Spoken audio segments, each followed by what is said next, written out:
यार देखो, अपन सब जिंदगी में कभी ना कभी सोचते हैं कि ये सब क्या है। मतलब ये दुनिया, ये हम, ये रिश्ते नाते, ये सब चक्कर क्या है भाई। कुछ लोग कहते हैं ऊपर वाला सब देख रहा है, वही चला रहा है। कुछ कहते हैं अच्छे कर्म करो, अगले जन्म में सलमान खान बनोगे। और कुछ लोग तो इतनी गहरी बातें कर जाते हैं कि लगता है अपन ही अनपढ़ हैं। लेकिन यार, हमारे ही देश में हजारों साल पहले कुछ ऐसे सख्त लौंडे भी थे जिन्होंने कहा, भाई ये सब छोड़ो, जो दिख रहा है बस वही सच है। ये कोई आज की मॉडर्न सोच नहीं है, ये है हमारा अपना देसी एकदम कड़क दर्शन, चारवाक दर्शन। इसे लोकायत भी कहते हैं, मतलब लोगों का दर्शन। कोई भारी भरकम किताबें नहीं, कोई डराने वाली बातें नहीं, सीधी सरल सपाट बात।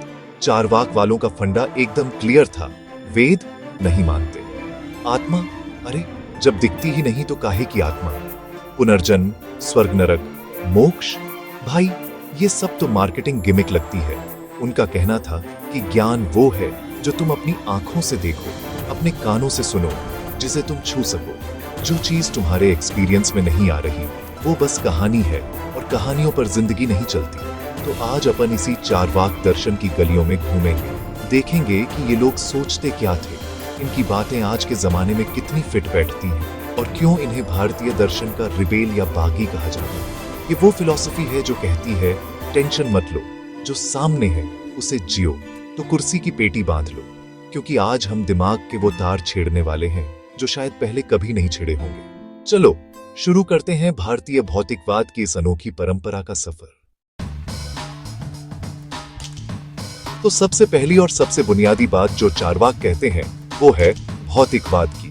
अब ये भौतिकवाद शब्द सुन के घबराना नहीं, इसका सीधा सा मतलब है जो चीज पदार्थ से बनी है, जिसे हम देख छू सकते हैं, वही असली है। जैसे ये कुर्सी, ये माइक, ये हवा जिसे हम महसूस करते हैं, और हाँ, ये हमारा शरीर। चारवाक कहते थे कि ये दुनिया 4 चीजों से बनी है, पृथ्वी, जल, अग्नि और वायु। जैसे पान में कथा, चूना, सुपारी मिलाने से एक लाल रंग अपने आप बन जाता है, वैसे ही इन 4 तत्वों के एक खास मेल से चेतना यानी कॉन्शियसनेस पैदा हो जाती है। जब तक शरीर है तब तक चेतना है, शरीर खत्म, खेल खत्म। इस हिसाब से आत्मा, परमात्मा, भूत प्रेत, ये सब क्या है? चारवाक के हिसाब से ये सब बस मन का वहम है, कोरी कल्पना। वो पूछते थे, भाई कभी किसी ने आत्मा को देखा है? किसी ने परमात्मा से चाय पे बात की है? जब इनका कोई सबूत ही नहीं है तो इन्हें मानना वैसा ही है जैसे ये मानना कि परियां होती है। वो कहते थे कि ये शरीर ही तुम्हारी आत्मा है, जब तक ये शरीर जिंदा है तुम हो, मरने के बाद कुछ नहीं बचता, सब यही मिट्टी में मिल जाता है। तो ये जो स्वर्ग नरक के डर और लालच का धंधा है, ये सब फालतू है। असली दुनिया यही है जो तुम्हारे सामने है, बाकी सब सिर्फ कहानियां हैं जो तुम्हें काबू में रखने के लिए सुनाई जाती हैं। अब सवाल उठता है कि अगर आत्मा परमात्मा नहीं है तो फिर सच क्या है? ज्ञान कहां से मिलेगा? यहाँ चारवाक का फंडा और भी ज्यादा सख्त हो जाता है। वो कहते हैं प्रत्यक्षं किम प्रमाणम, मतलब जो चीज सामने दिख रही है उसके लिए और क्या सबूत चाहिए। ज्ञान पाने का सिर्फ और सिर्फ एक ही तरीका है, डायरेक्ट एक्सपीरियंस। अपनी 5 इंद्रियां, आंख, नाक, कान, जीभ और त्वचा, यही तुम्हारे ज्ञान के दरवाजे हैं। जो कुछ तुम इनसे महसूस कर सकते हो वही सच है, इसके अलावा सब बकवास है। दूसरे दर्शन वाले कहते थे कि अनुमान से भी ज्ञान मिलता है। जैसे कहीं धुआं उठ रहा है तो हम अंदाजा लगा लेते हैं कि वहां आग होगी। चारवाक कहते थे, ना भाई, ये कोई पक्की बात नहीं। हो सकता है किसी ने फॉग मशीन चला रखी हो सकता है कोई धूल उड़ा रहा हो। जब तक तुम खुद जाकर अपनी आंखों से आग ना देख लो तब तक उसे सच मत मानो। इसी तरह वो उपमान, तुलना और शब्द किसी किताब या गुरु की बात को भी ज्ञान का सोर्स नहीं मानते थे। वो कहते थे कि वेद पुराण किसी ने लिखे ही तो हैं, और लिखने वाला इंसान गलती कर सकता है, झूठ बोल सकता है, इसलिए किसी की कहीं सुनी बात पर नहीं, सिर्फ अपने तजुर्बे पर यकीन करो। तो जब चारवाक ने आत्मा और पुनर्जन्म को नकार दिया और सिर्फ प्रत्यक्ष को प्रमाण माना, तो जाहिर सी बात है अगला नंबर किसका आएगा? ईश्वर का। चारवाक दर्शन पक्का नास्तिक दर्शन है। वो ईश्वर की सत्ता को सिरे से खारिज करते हैं। उनका तर्क बड़ा सीधा था। वो पूछते थे, अगर इस दुनिया को किसी ईश्वर ने बनाया है तो वो दिखता क्यों नहीं? उसे किसी ने बनाया? अगर बनाया तो उसको किसने बनाया? ये तो ऐसा सवाल है जिसका कोई अंत ही नहीं है। वो कहते थे कि ये दुनिया किसी ने बनाई नहीं है, ये अपने आप बनी है प्राकृतिक चीजों के मेल से। जैसे जंगल अपने आप उग जाता है, उसे कोई माली लगाने नहीं आता। बारिश अपने आप होती है, कोई ऊपर से बाल्टी लेकर नहीं बैठा। वैसे ही ये दुनिया भी पृथ्वी, जल, अग्नि, वायु जैसे तत्वों के स्वाभाविक मेल जोल का नतीजा है। किसी सर्वशक्तिमान दयालु ईश्वर की जरूरत ही क्या है? अगर ईश्वर इतना ही दयालु है तो दुनिया में इतनी गरीबी, दुख, बीमारी क्यों है? क्या उसे मजा आता है ये सब देखकर? चारवाक के लिए ईश्वर की कल्पना बस उन लोगों ने की है जो या तो दुनिया के काम करने के तरीके को समझ नहीं पाए या फिर वो दूसरों को डराकर उन पर राज करना चाहते थे। हमारे यहाँ एक बहुत बड़ी धारणा है, कर्मों का फल, अच्छा करोगे अच्छा मिलेगा, बुरा करोगे तो अगले जन्म में कीड़े मकोड़े बनोगे, और अगर बहुत ही ज्यादा पुण्य कर लिए तो मोक्ष मिल जाएगा, मतलब जन्म मरण के चक्कर से आजादी। चारवाक इस पूरे सिस्टम पर हंसते थे। वो कहते थे, ये सब क्या है भाई? कौन सा अगला जन्म? किसने देखा है? उनके लिए मौत का मतलब था फुल स्टॉप, द एंड।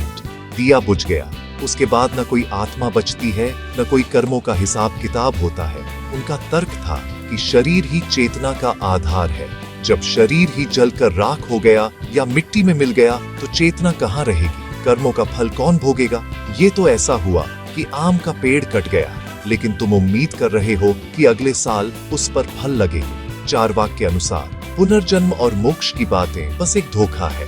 ये उन चालाक लोगों द्वारा घड़ी गई कहानियां हैं जो चाहते हैं कि गरीब और दुखी लोग अपनी इस जिंदगी की तकलीफों को चुपचाप सहते रहें, इस उम्मीद में कि अगले जन्म में सब ठीक हो जाएगा।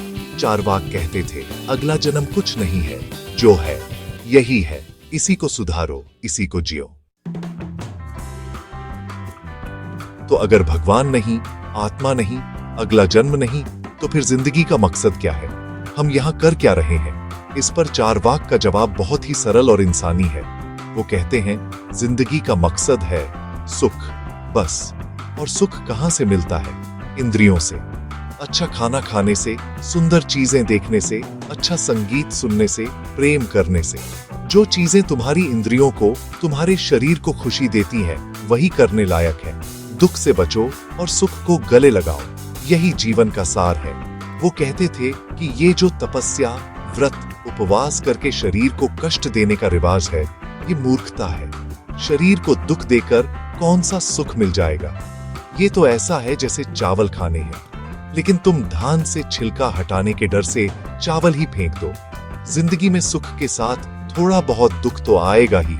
जैसे मछली में कांटे होते हैं, तो क्या कांटों के डर से कोई मछली खाना छोड़ देता है? नहीं ना। समझदार इंसान कांटों को निकालकर मछली का मजा लेता है। वैसे ही जिंदगी के छोटे मोटे दुखों को नजरअंदाज करके जितना हो सके सुख भोगना चाहिए। इंद्रियों की तृप्ति ही सार्थक जीवन है। चारवाक दर्शन का सबसे मशहूर और सबसे ज्यादा विवादित सिद्धांत शायद यही है। उनकी एक लाइन है, यावत् जीवेत सुखम जीवेत, आर्णम कृत्वा घृतम पीबेत। इसका मतलब है, जब तक जियो सुख से जियो, भले ही इसके लिए कर्ज क्यों ना लेना पड़े, पर घी पियो। अब घी उस जमाने में लग्जरी और अच्छी सेहत का प्रतीक था। तो इसका मतलब यह है कि जिंदगी में भौतिक सुखों को पाने के लिए अगर थोड़ी बहुत मशक्कत करनी पड़े या उधार भी लेना पड़े तो ले लो, क्योंकि ये जिंदगी दोबारा नहीं मिलने वाली। इस बात को कई लोगों ने गलत समझा। उन्हें लगा कि चारवाक तो बस अय्याशी और गैर जिम्मेदाराना जिंदगी जीने की सलाह दे रहे हैं, लेकिन उनका मतलब शायद गहरा था। वो ये कहना चाह रहे थे कि भविष्य की अनिश्चित चिंताओं में डूबकर अपने आज को बर्बाद मत करो। कल किसने देखा है? कल हो ना हो, तो जो सुख आज मिल सकता है उसे कल के लिए मत टालो। ये जिंदगी एक ही बार मिली है, इसे पूरी तरह से जियो, हर पल का आनंद लो। वो लोग जो भविष्य के स्वर्ग के लालच में आज के सुखों का त्याग करते हैं, चारवाक उन्हें सबसे बड़ा मूर्ख मानते थे। अब आते हैं नैतिकता पर। सही क्या है, गलत क्या है, पुण्य क्या है, पाप क्या है। ज्यादातर धर्म और दर्शन इसका जवाब दैवीय आदेशों या धार्मिक किताबों में ढूंढते हैं, लेकिन चारवाक का नजरिया यहाँ भी एकदम अलग था। वो कहते थे कि ये जो पारंपरिक नैतिकता है, ये जो धर्म के नाम पर बनाए गए नियम कानून हैं, ये कोई ऊपर से नहीं आए हैं, ये इंसानों ने ही बनाए हैं और अक्सर अपने फायदे के लिए बनाए हैं। ये समाज पर काबू पाने का एक तरीका है। चारवाक का मानना था कि यज्ञ करना, बलि देना, दान पुण्य करना, ये सब ढकोसला है। ये सब उन चालाक पुजारियों और पंडितों ने अपनी रोजी रोटी चलाने के लिए बनाया है। वो कहते थे कि अगर यज्ञ में बलि दिए गए जानवर सीधे स्वर्ग जाते हैं, तो यज्ञ करने वाला अपने माँ बाप की बलि क्यों नहीं दे देता, ताकि वो भी सीधे स्वर्ग पहुंच जाए। उनके लिए नैतिकता का आधार कोई दिव्य किताब नहीं, बल्कि इंसान का अपना विवेक और सामाजिक उपयोगिता थी। वो काम करो जिससे तुम्हें और समाज को सुख मिले, वो काम मत करो जिससे दुख पैदा हो। बस इतनी सी ही नैतिकता थी उनकी, कोई पाप पुण्य का चक्कर नहीं। तो दोस्तों, ये था चारवाक दर्शन का एक छोटा सा सफर। एक ऐसा दर्शन जो हजारों साल पहले पैदा हुआ, लेकिन जिसकी गूंज आज भी सुनाई देती है। जब भी कोई इंसान धर्म के नाम पर होने वाले पाखंड पर सवाल उठाता है, जब कोई कहता है कि मैं सिर्फ विज्ञान और सबूतों को मानूंगा, जब कोई जिंदगी को भविष्य की चिंता में नहीं बल्कि आज में जीना चाहता है, तो कहीं न कहीं उसके अंदर एक छोटा सा चारवाक बोल रहा होता है। चारवाक दर्शन को अक्सर दबाया गया, इसकी ज्यादातर किताबें जला दी गईं, इसे नास्तिक और भोगवादी कहकर बदनाम किया गया। लेकिन सच की तरह ये विचार भी बार बार सतह पर आ जाता है। ये हमें सिखाता है कि सवाल पूछना गलत नहीं है, अपनी आंखों और अपने दिमाग पर भरोसा करना जरूरी है।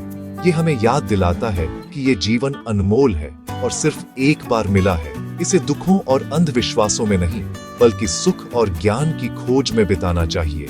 चारवाक कोई भगवान या पैगंबर नहीं थे, वो तर्कवादी थे, भौतिकवादी थे और शायद अपने समय से बहुत आगे के विचारक थे।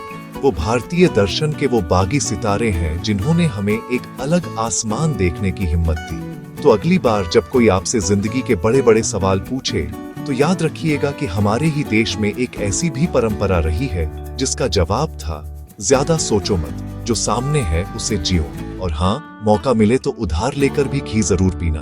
उम्मीद है आपको ये वीडियो पसंद आया होगा। अपनी राय कमेंट्स में जरूर बताइएगा। मिलते हैं अगले वीडियो में। धन्यवाद।